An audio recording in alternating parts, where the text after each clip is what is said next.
Hello everyone, hello and welcome back to our channel.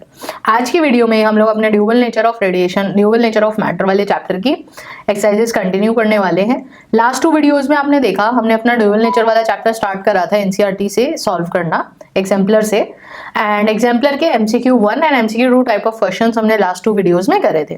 आज की video में हम लोग very short answer type of questions करने वाले हैं। यह आपके बोर्ड के एग्जाम के पॉइंट ऑफ व्यू से काफी इंपॉर्टेंट है। 2 मार्कर में इस टाइप के questions, very short answer type questions आ सकते हैं। I hope before starting the video आपने एक बार रिवीजन किया है चैप्टर का। रिवीजन अगर आप नहीं भी कर पाए हैं तो आपने एटलीस्ट या फिर लास्ट की 2 वीडियोस हमारी देखी हैं। इस चैप्टर में मोस्टली तो आपके 3-4 फॉर्मूलेज ही हैं, वो आपको याद होनी चाहिए। एंड जो कॉन्सेप्ट बेस्ड क्वेश्चंस आते हैं वो मेनली वो 2 ही चीजें हैं, photoelectric effect and de Broglie wavelength. वो वाला कॉन्सेप्ट आपको क्लियर होना चाहिए। So let's get started with our today's video. Question number 14 से स्टार्ट कर रहे हैं। पहला very short answer type question क्या बोल रहा है? Proton and alpha particle are accelerated using the same potential difference. एक प्रोटॉन है और एक अल्फा पार्टिकल है, दोनों को सेम पोटेंशियल डिफरेंस यानी कि v की वैल्यू कांस्टेंट है, सेम है दोनों के लिए।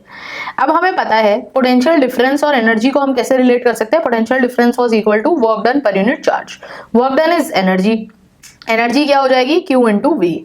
अब हमें पता है प्रोटॉन पे as well as alpha particle दोनों पे ही सेम अमाउंट ऑफ चार्ज होता है।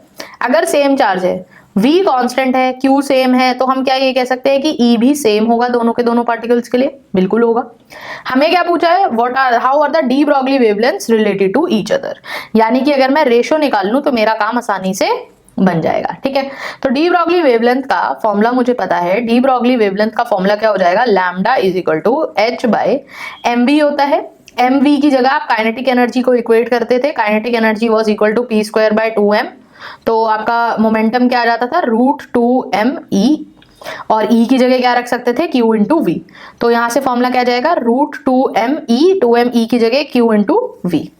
ठीक है, अब आप अगर ध्यान से देखोगे तो सारी चीजें बाकी की कांस्टेंट है। रेशो ले लेते हैं पहले। ठीक है, एक चीज डिफरेंट है, 2 आपका कांस्टेंट है, फिक्स है, और Q कांस्टेंट है। ठीक है, सॉरी Q थोड़ा सा अलग होगा। ठीक है, आगे देखते हैं। देखो लैम्डा E एनर्जी सेम होगी। आगे चलते हैं एक बार, देखो रेशो लेते हैं। लैम्डा P पहले ऊपर ले लेते हैं। Lambda P by lambda alpha, मतलब proton is to alpha particle, क्या हो जाएगा? H divided by √2m। किसका चार्ज लेना है? प्रोटॉन का चार्ज लेना है। प्रोटॉन पे कितना चार्ज होता है? E के बराबर, एक इलेक्ट्रॉन के बराबर। पोटेंशियल ले लेते हैं, सेम पोटेंशियल है V, मल्टीप्लाइड बाय रूट, मतलब यहाँ पे अल्फा पार्टिकल का लिख रहे हैं, H तो सेम ही होगा, 2 इंटू मास कितना होगा अल्फा पार्टिकल का? अल्फा पार्टिकल होता है का मास होता है 4 times. Alpha particle is helium nucleus, helium का मास होता है 4, तो 4 टाइम्स ऑफ m। चार्ज कितना होगा? चार्ज हो जाता है डबल, हीलियम के अंदर 2 इलेक्ट्रॉन है, तो 2e, और पोटेंशियल डिफरेंस सेम है। तो अब देखो कैंसिल क्या क्या होगा?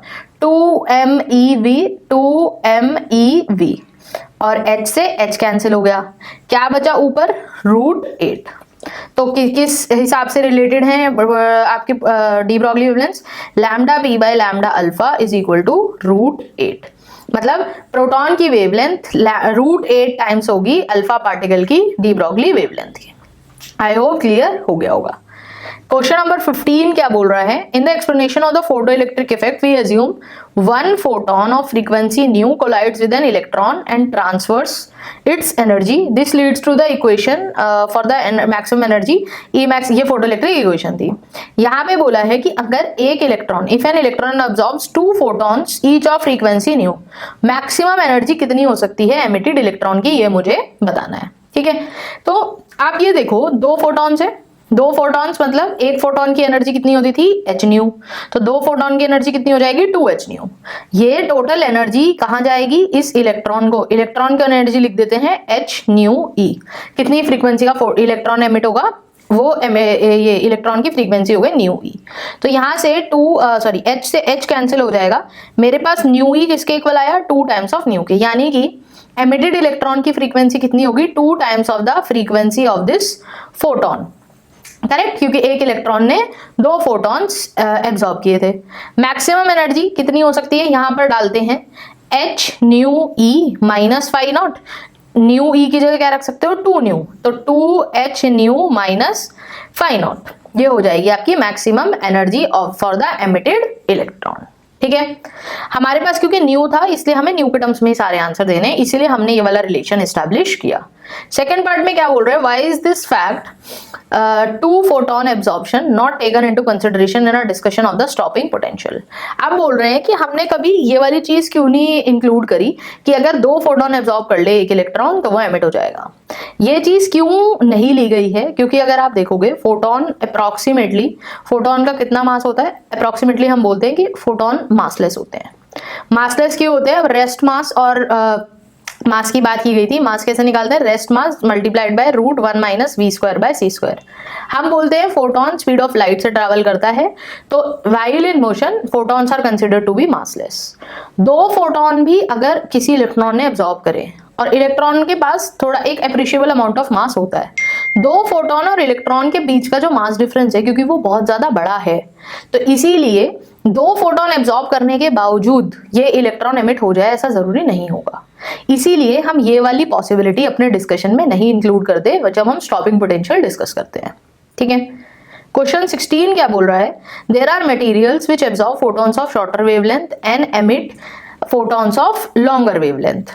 ठीक है, आपसे पूछा है can there be stable substances which absorb photons of, इसका उल्टा क्या हो सकता है कि लार्जर वेवलेंथ एब्जॉर्ब करे और शॉर्टर वेवलेंथ एमिट करे। अब इस चीज के साथ देखो प्रॉब्लम क्या होगी, एनर्जी क्या होती है hc/λ, यानी कि हम ये बोल सकते हैं energy is inversely proportional to lambda. पहले केस में क्या बोल रहे हैं कि शॉर्टर वेवलेंथ अगर कम है यानी कि हायर एनर्जी, पहले केस में बोल रहे हैं ज्यादा एनर्जी का फोटोन एब्जॉर्ब करा, लिया आपने ज्यादा एनर्जी का और दिया आपने बाहर कम एनर्जी का। ये बिल्कुल पॉसिबिलिटी है, आपने 10 जूल एनर्जी एब्जॉर्ब की और फिर आप उसमें से 10 जूल में से 2 जूल तो रिलीज कर सकते हो ना, इम्पार्ट कर सकते हो। ये चीज law of conservation of energy को भी फुलफिल कर रही है, तो ये चीज बिल्कुल हो सकती है। केस 2 में बट क्या बोल रहे हैं, इसका ऑपोजिट। केस 2 में बोल रहे हैं कि आपने लार्जर वेवलेंथ मतलब कम एनर्जी का फोटोन एब्जॉर्ब करा और आपने शॉर्टर वेवलेंथ यानी कि ज्यादा एनर्जी का फोटोन रिलीज कर दिया इलेक्ट्रॉन। अब ये तो पॉसिबल है ही नहीं, law of conservation of energy क्या कहता है, एनर्जी कभी भी बनाई नहीं जा सकती। अब यहाँ पे क्या हो गया, सिनेरियो उल्टा हो गया, आपने एब्जॉर्ब 2 जूल की पर आपको देनी 10 जूल है, कैसे दे पाओगे 8 जूल, कहां से कौन सा जादू आए होगा जिससे आपके पास 8 जूल एक्स्ट्रा आएगा, कोई जादू हो नहीं सकता। Law of conservation of energy कहता है एनर्जी ना ही तो हम बना सकते हैं ना ही डिस्ट्रॉय कर सकते हैं, तो ये चीज इसीलिए कभी भी वैलिड नहीं होगी। तो कभी भी कोई भी ऐसा स्टेबल सब्सटेंस एक्सिस्ट नहीं करेगा जो लार्जर वेवलेंथ के फोटोन को एब्जॉर्ब करे और बड़े वेवलेंथ के फोटोन और छोटे वेवलेंथ के फोटोन को रिलीज करे इलेक्ट्रॉन को।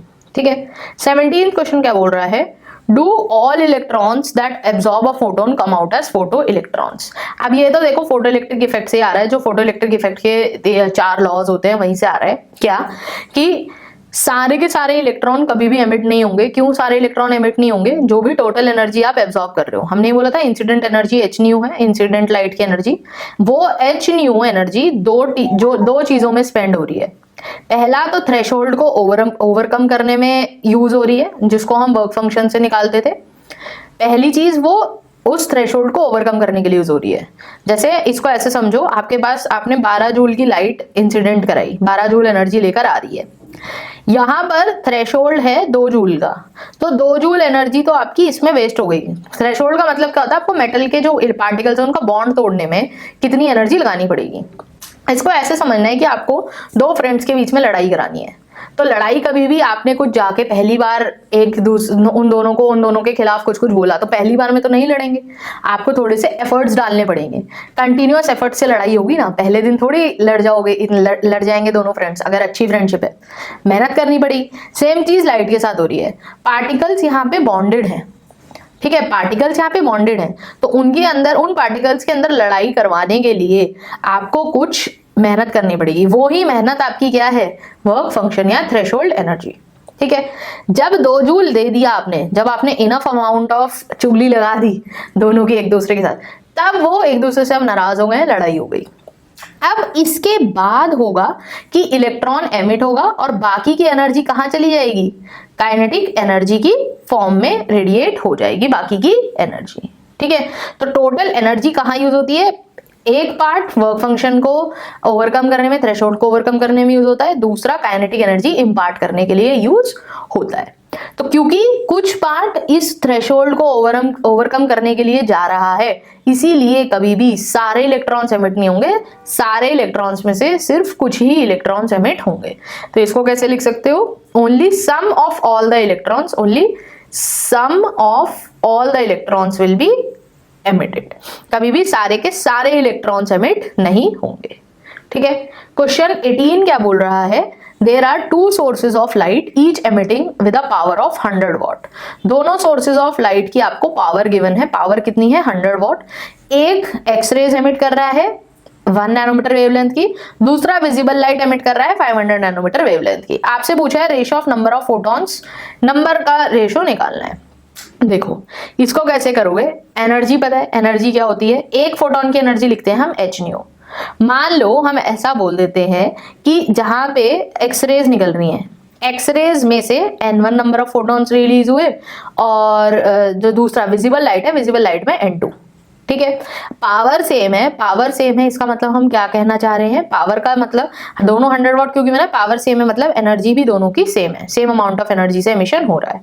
एनर्जी अगर सेम है तो फोटोन में एक्सरेज में जो नंबर ऑफ पार्टिकल्स रिलीज हुए multiplied by h into ν1 frequency of photons emitted by X rays is equal to n2 क्या है? Number of particles of number of photons of visible light multiplied by h into energy of 1 photon of visible light की frequency.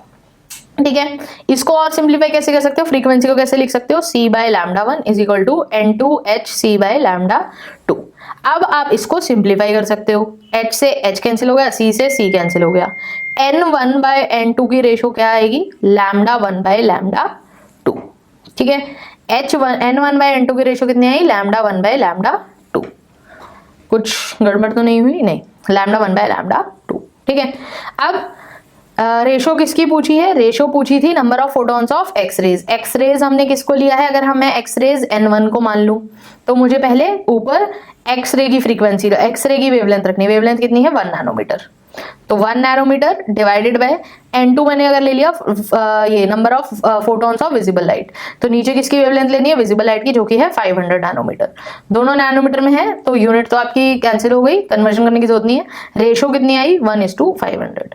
यही ratio हमसे question में पूछी थी। तो this will be my final answer, that is 1:500। ठीक है। So this was all about our today's video. I hope आपको एक अच्छी प्रैक्टिस और एक अच्छा रिवीजन मिला होगा सारे ही कॉन्सेप्ट्स का इस चैप्टर के।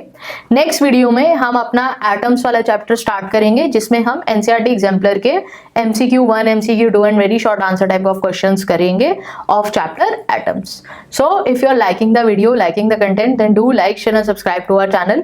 Stay tuned to the channel because next month से हम लोग आपके लिए one shot revision videos as well as previous year board questions practice videos लेकर आने वाले हैं, जिससे आपको एक बहुत अच्छा रिवीजन मिलेगा एंड आपको एक आइडिया लगेगा कि बोर्ड में किस टाइप ऑफ क्वेश्चंस आते हैं किस चैप्टर से। एंड हम लोग रिवीजन भी वेटेज के हिसाब से भी करेंगे, जैसे जो चैप्टर्स का वेटेज ज्यादा है उनका थोड़ा सा ज्यादा नंबर ऑफ क्वेश्चंस करेंगे प्रीवियस ईयर बोर्ड वाले पेपर से ही, लास्ट 10 ईयर के बोर्ड के पेपर से ही वो वाली पूरी शीट्स, प्रैक्टिस शीट्स बनाई जाएंगी। ठीक है। So don't forget to miss any video from on our channel. Stay tuned and thank you so much for watching the video. See you in the next video.